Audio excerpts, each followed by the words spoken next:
Cold has always killed more soldiers than bullets. That isn't a slogan. It's a statistical reality repeated from Napoleon's retreat from Moscow through the Ardennes and into Korea. For most of military history, cold weather survival training wasn't a specialty skill. It was foundational knowledge drilled into troops because failure meant mass casualties without a single shot fired. What's striking is how many of those techniques have quietly disappeared from modern training, not because they stopped working, but because doctrine, logistics, and technology shifted priorities.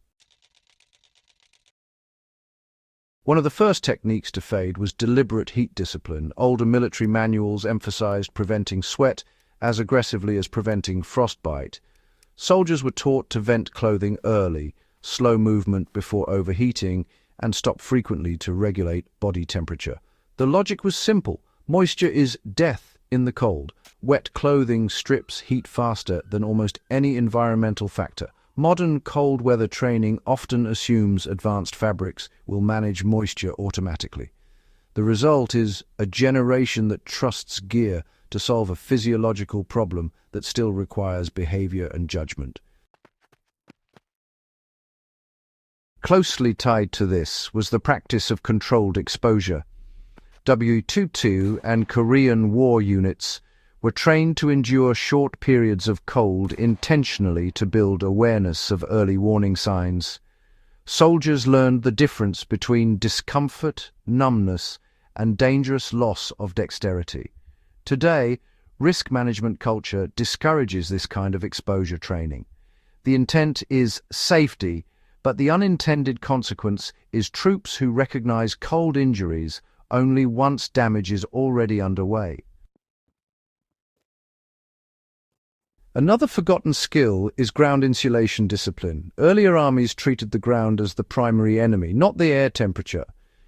Manuals emphasized layers of natural insulation, branches, straw, packs, even spare clothing, between the body and frozen earth.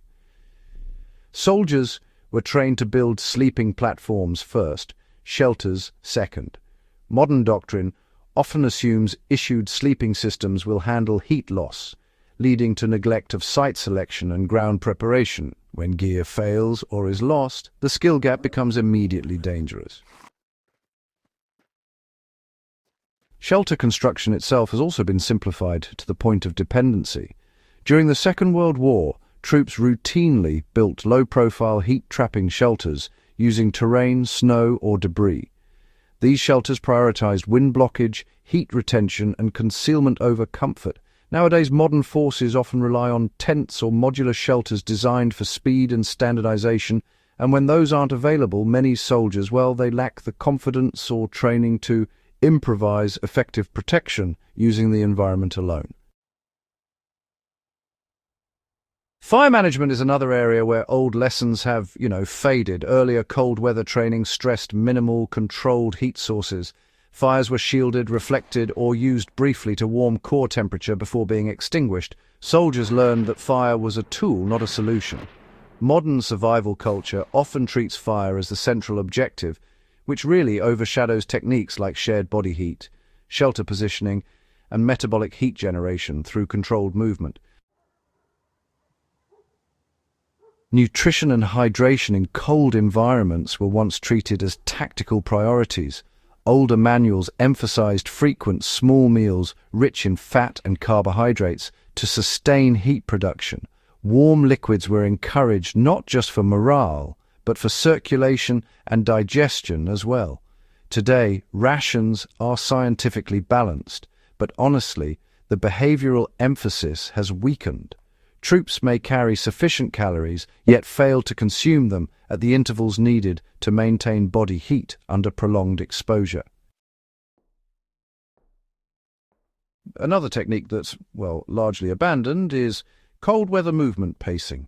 Historical training taught soldiers to move slower than felt necessary, conserving energy and reducing sweat. Speed was sacrificed for sustainability. These days, modern units under time pressure and operational demands often push movement schedules that increase injury risk in cold conditions. The old understanding that arriving later but intact beats arriving early and hypothermic has been overshadowed by mission tempo. Perhaps the most overlooked loss is cold weather mindset training. Earlier militaries treated cold as an enemy requiring constant attention. Soldiers were taught to monitor each other for subtle changes in behavior, speech, and coordination. Cold injuries were seen as unit failures, not individual weaknesses. Modern training emphasizes individual responsibility, which can delay intervention until symptoms are obvious and severe. Why did these techniques stop being taught? Well, the answer lies in logistics and technology. Modern militaries assume rapid resupply, advanced clothing, and reliable shelter systems. Training time is finite, and, skills that seem redundant are cut. Yet history shows that redundancy is survival.